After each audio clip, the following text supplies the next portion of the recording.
Hello everyone, welcome into NASCAR.com. I'm Jonathan Merryman, joined here by Scott Miller from the NASCAR R&D Center. Scott, let's jump right into this. Talladega, fans loved it. What was the impression from the sanctioning body? Were you pleased with what you saw with the new package? Well, we were very pleased with what we saw. Obviously, all the metrics that we look at were up. Definitely something that the drivers like driving, and have to give them a lot of credit for getting out there and racing hard. It was a great show, and I think all the fans really enjoyed it. We were quite pleased. Kyle Larson had an incident at the end of that race where he did roll over a few times. What's the process like on a Monday morning at the R&D Center after we have a car go over?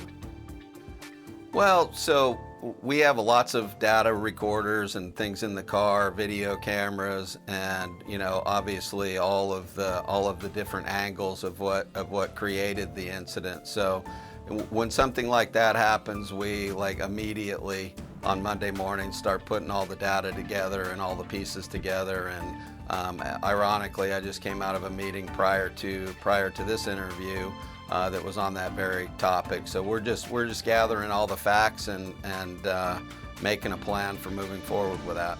Moving on to Dover. Dover is a lot of load on the race cars at these racetracks. What makes it so treacherous for teams, and why is this racetrack so hard on equipment?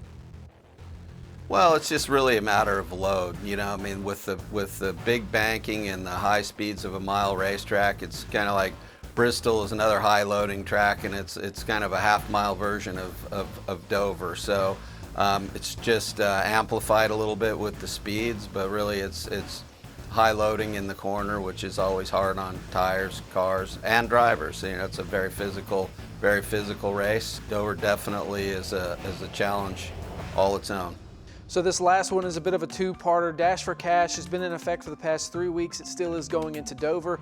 First part, the Xfinity regulars have been putting on fantastic racing. How refreshing is that to see, and how excited are you to see what they're going to do at Dover? Well, it's been a great program that Comcast has put together, and it's been really good to see our future stars battling hard with that extra carrot out there.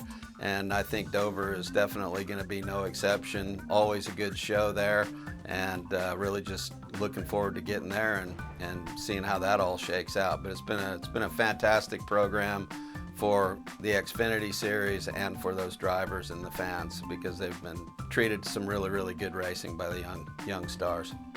All right, Scott, we appreciate your time. We'll see you this weekend in Dover.